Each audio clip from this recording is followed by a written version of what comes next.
Assalomu alaykum. Elektronika bo'yicha yana navbatdagi darslarimizni davom ettiramiz. Bugungi darsimizda qarshiliklarda rangli belgilanish bilan tanishib chiqamiz. Mana o'sha qarshiliklarimiz har xil ranglarda mana halqasimon qilib qarshiligimizga markirovkasi belgilab chiqilgan. Oldingi sovetskiy qarshiliklarimiz oladigan bo'lsa, ularda raqamlardan iborat va harflardan iborat rangli belgilanishlari bo'lar edi. Endi ishlab chiqarish texnologik jarayonlar borgan sari takomillashib ketyapti. Ya'ni borgan sari hamma radio detallarimiz ham ixchamlashib ketyapti. Ya'ni shu darajaga boryaptiki, mana bunaqa eng kichkina qarshiliklarimizni endi raqam va harflar bilan belgilashni imkoni qolmay qolyapti. Ya'ni juda ham kichkina. Shuning uchun xalqaro nimada shunaqa ranglardan halqasimon qilib belgilanish qabul qilingan. Hozir shu oson bo'lish uchun, ya'ni ko'rinmay qolmasligi uchun. Yana bitta sababi bunaqa rangli belgilanishlarda qabul qilinishiga, o'sha platalarda katta elektronika firmalarida robotlar yig'adi. Ya'ni robotlar agar bunga raqam yozib qo'yadigan bo'lsak, robot uni ko'rmay qolishi mumkin. Ya'ni raqam nimani qarshiligimizni yon tomonda joylashib yo past tomonida joylashgan bo'lishi mumkin. Ya'ni robot uni ushlagan vaqtda, hozirgi mana rangli nimamizda robot shuni ushlashi bilan buni rangiga qarab turib, palasalarga qarab turib, nominal kattaligi qanaqa qarshilik ekanligini biladi. Shuning uchun ham qulay bo'lib qolgan hozir rangli belgilanish foydalanish. Keling, mavzumuzni yozaylik, keyin nima bilan tanishib chiqamiz. Rezistorlarni rangli belgilanishi. Keling, eng oddiysi o'sha 4 ta palasalikni nima qilib chiqay, chizib turib ko'rsatib beray. Mana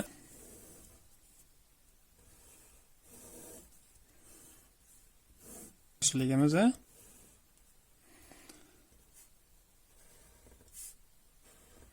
mana xuddi shunaqa 4 ta palasani chizdim. Mana 1 ta, 2 ta, 3 ta, 4 ta. Bu 4 ta palasa qanaqa bo'ladi? Keling, hozir tushuntirib beray. Mana bu palasalarimizni birinchi, ikkinchisi nominali, kattaligi. Nima qilib ko'ray?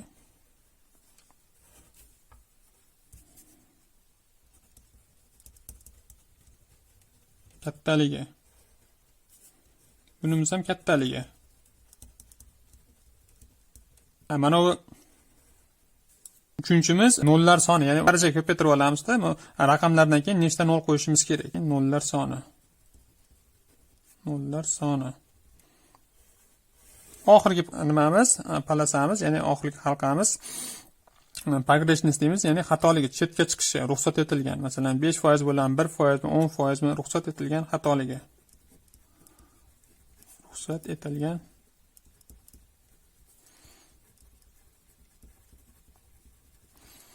Endi palasalarimiz ham eng keng tarqalgani shu 4 talik bo'ladi. Bundan tashqari 3 taligi ham bor palasani, 5 taligi bor, 6 taligi ham bor. Hozir ularni ham tushuntirib ketaman. 4 taliga taqqoslab turib. Birinchi o'sha 4 talikda qanaqa bo'lishini o'qishda tushuntirib olaylik. Mana qarshiligimizni oldik. Endi bu qaysi tarafdan o'qiladi va qanday o'qiladi? Mana bunaqa tablitsamiz bo'ladi. Shu tabletsamizda ranglarni nima qilib ketgan, belgilab qo'ygan. Masalan, qizil rang bo'lsa 2 nimani tanlaymiz ekan. Birinchi palasamiz masalan 2 bo'lsa qizil, undan keyingi palasamiz masalan fioletoviy bo'ladigan bo'lsa, mana siyoh rang deymiz. 2 ni tanladi, ikkinchisi 7 ni tanlasa 27 bo'ldi. Undan keyin 3-palasamiz masalan orange deydi-yu, nima deydi o'zi? Fontan rangi endi orange deydi, bilmayman o'zbekchasida qanaqa aytamiz. Shu 3 ta 0 yozasan degani bu. Masalan 27 yozamiz, undan keyin 3 ta 0 yozamiz. Mana 3 ta palasani tanishib chiqdik. Oxirgi 4-palasamiz bizda xatolikni nima qilib ketadi? Mana unga e'tibor bermanglar, bu yerda 5 talikni berib ketgan. Oxirgi nimamiz masalan tilla rang suv yuritilgan bo'ladigan bo'lsa, bu 5% xatoligi bor degani. Ya'ni hozirgi nimamiz. Keling, mana shuni shu tablitsaga o'xshatib turib ko'rib chiqaylik. Yana qarshilikni qaysi tomondan boshlanadi? Mana ko'rib turibmiz. Ikkala tarafi ham tilla rang ekan. O'zi hammasida tilla rang bo'ladi-yu. Masalan, mana uni boshqa qarshiligimizni ham olaylik. mana bu tarafi tillarang halqasi turibdi, bu tomoni qizil turibdi. Bunda ikkala tomoni ham tillarang turibdi. Yoki mana bu qarshiligimizni olaylik. Mana bunda ham mana tillarang turibdi. Ya'ni shu xatoligi 5% degani. Mana nimamizga qarab turib, tabletsamizga qarab turib. Mana 5% xatolik deyapti tillarang bo'ladigan bo'lsa. Keling endi ikkalasi ham agar tillarang bo'lsa qanaqa bo'ladi? Ikkala tarafi ham bunda qarshida shunday ushlashimiz kerakki, o'sha bitta palasasi alohida bo'ladi. Ya'ni bunda mana 3 ta palasa bir-biriga yaqin joylashgan turibdi, ko'rinib turibdi mana nimadan? Mana bittamiz oxirgisimiz alohida turibdi. Ya'ni demak shu progressnisimiz oxirida turibdi ekan. Endi shuni kattaligini ko'ramiz. Mana jigarrang turibdi. Yozib qo'yamiz. Jigarrangimiz nimadan topamiz? Tabletsadan 1 ekan, 1 yozib qo'yamiz. Ikkinchi halqamiz yashil rang ekan, yashilda topamiz. Yashil 5 ekan, mana ikkinchisi 5 ni yozamiz. Uchinchi rangimiz qizil ekan. Endi bu nollar soni. Qizilda topamiz. Nollar sonimiz 2 ta yozamiz ekan. Ya'ni mana 2 ta yozib qo'ydik. Oxirgi tillarang bo'ladigan bo'lsa, bu oltin rangda bo'lyapti. 5% xatolik bo'lishi mumkin ekan. Keling hozir multimetrda o'lchab ko'raylik-da shuni. Multimetrimizni qo'yib olamiz. Qarshilik o'lchash rejimiga.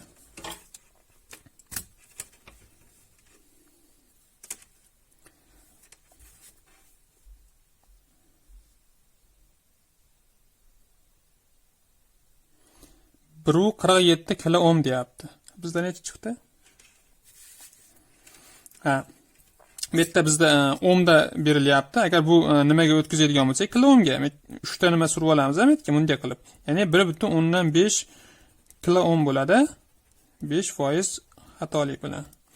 Ya'ni 1.5 kilo ohmga o'tkazadigan bo'lsa, bizda 1.7 chiqyapti hozir. Qani?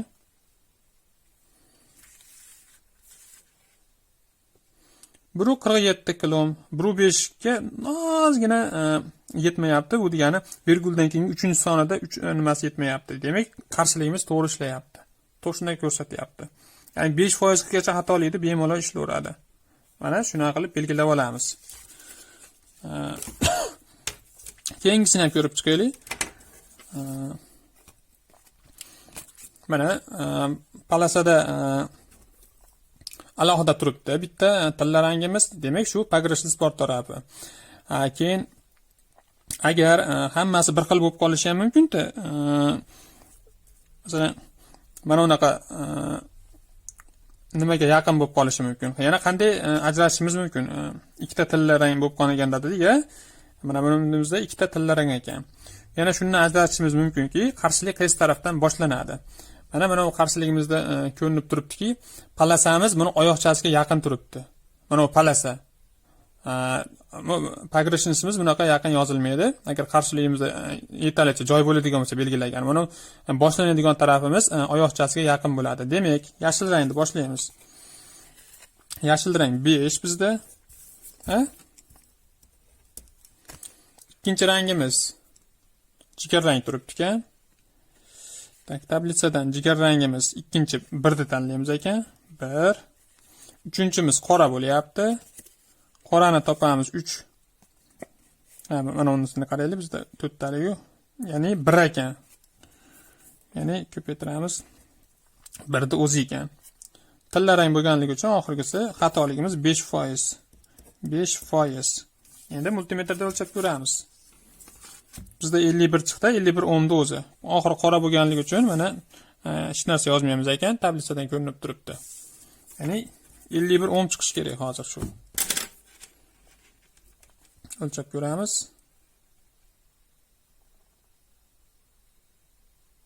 51.2. Mana to'g'ri ishlayapti bunimiz ham. Mana nimalarni ko'rib chiqib oldik. Qaysi tarafdan o'qilishlari, progressionislari qanaqa bo'lishligi. Asosan shu tillarang bo'ladi yoki bo'lmasam kumush rang bo'ladi. O'sha ko'proq 5% lik qarshiliklarimizni ishlanib bilamiz. Ayrim hollarda o'sha rasm aniq bo'ladigan bo'lsa, o'shandagina progressimiz kichkina qarshilarda ishlatamiz. Endi nimaga 3 ta palasa, nimaga 4 ta, 5 ta, 6 ta palasa deymiz. Keyin ularni ham tushuntirib ketaveray. Agar ana bu qarshiligimizda 3 ta palasa bo'ladigan bo'lsa, 3 ta palasa bo'ladigan bo'lsa, bu degani rosa ham aniq ishlamaydigan, masalan, xatoligi 20% gacha bo'ladigan nimamiz, qarshiligimizlarda shunaqa 3 ta palasani o'zi yetarli deydi. U 20% gacha chetga chiqishiga ruxsat etilgan. Bemalol ishlatsa bo'laveradigan qarshiliklarimizni shu 3 ta palasa bo'ladi. O'sha 3 ta palasada ham birinchi, ikkinchisi nominal bo'ladigan bo'lsa, uchinchisi o'sha nollar soni bo'ladi. Unda progressivni yozmaydi oxirgisida, ya'ni 20% deydi. Progressiv nimasini yozmasa ham bo'laveradi, bu tilla halqani deydi. O'zi aniq deydi. 3 ta palasa bo'lsa yo bilingki, o'sha 20% gacha ruxsat etilgan xatoligi. 4 ta palasalikni ko'rib chiqdik. Ya'ni eng ko'p tarqalgani 4 ta palasa. 5 ta palasaligimiz bormi hozir qarshiligimizda? Mana bitta. Mana 5 ta palasalik nimamiz, bitta, 2 ta, 3 ta, 4 ta, 5 ta. Shunaqa 5 ta palasa bo'ladigan bo'lsa, 5 ta palasaligimizda ham endi 4 talikda singari bo'ladi-ku. Endi bu mana qog'ozda tushuntirdim, kattaligi. Shu kattaligimiz 3 ta bo'lib qoladi. Ya'ni mana ham bitta palasa chizamiz. Bu ham kattalik bo'lib qoldi endi. Mana kattaligi. Ya'ni endi yana ham aniqroq chiqadi. Ya'ni 3 ta raqamdan keyingina nollar sonini nima qilamiz? Bunda ham o'sha oxirgisi boshqalar singari ruxsat etilgan kattaligi bo'lib ketaveradi. Endi 6 ta bo'lsa qanaqa bo'ladi? 6 ta bo'lsa, bulardan tashqari, xuddi shu parametrlardan tashqari, xuddi shu tarzda o'lchanaveradi. Endi bu yerda eng chekkada yana bitta palasa qo'shib qo'yadi. Bu oxirgi qo'shiladigan palasamiz temperatura koeffitsiyenti deydi. Temperatura koeffitsiyenti.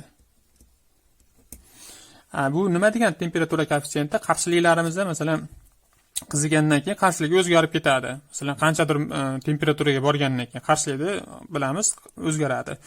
Shu qarshilik o'zgarib ketadigan bo'lsa, sxemada bilamiz, shumlar, xalaqat, pamexlar kelib chiqadi yoki bo'lmasa qayerdadir tok ortishi mumkin yoki kamayishi mumkin sxemaga qarab turib. Shularni oldini olish uchun temperatura koeffitsiyenti past bo'lgan o'sha temperaturaga qiziganda ham qarshilik o'zgarmaydigan qarshiliklarimizni shu 6-palasasini ham qo'shib ketadi. Ya'ni bu ishonchli degani, xatoligi bo'lmaydi temperatura o'zgarsa ham degani. Mana nimalarni ko'rib chiqdik. Yana bitta takrorlab ketaman. 3 ta palasa bo'lsa dedik 20% gacha progressnisi. Agar 4 ta palasa bo'ladigan bo'lsa, mana unaqa eng ko'p tarqalgani bu 5% dan 10% gacha bo'ladigan progressnisda bo'lgan nimalarimiz. Agar 5 ta yo 6 ta palasa bo'ladigan bo'lsa, ya'ni halqalarimiz bo'ladigan bo'lsa, bu aniqlik klassi juda ham kichkina bo'lgan nimalarimiz. Ya'ni mana bu tablitsadan ko'raylik, aniqlik klasslarimiz qarang. 1% deyapti, 2% deyapti.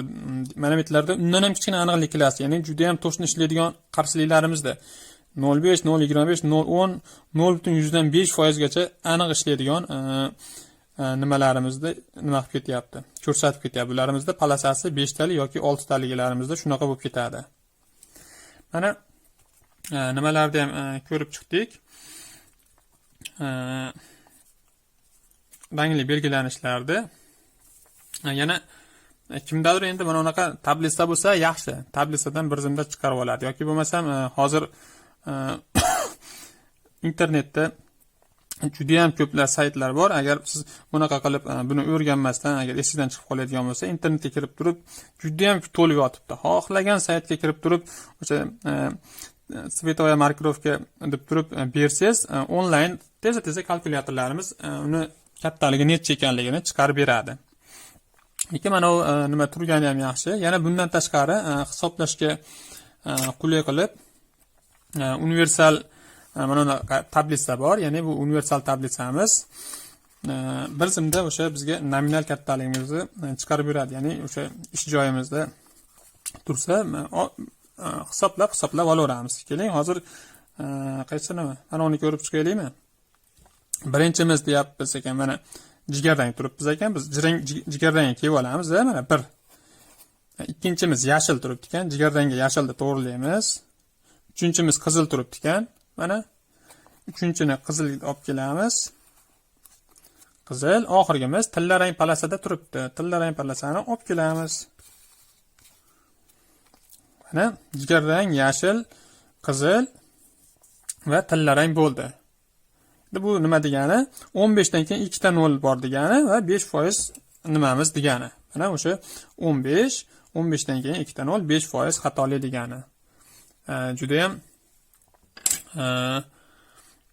aniq ishlaydigan mana nimamizni ko'rib chiqyapmiz. Bemalol o'zlaring ham yasab olishlari mumkin. Kimga qulay bo'lsa, qaysi biri qulay bo'lsa yoki bunaqa qilib tablitsadan o'zi flomaster bilan yasab olsa ham bo'ladi yoki mana bu juda ham qulay. Yoki bo'lmasa o'sha onlayn nimadan foydalanishlari mumkin.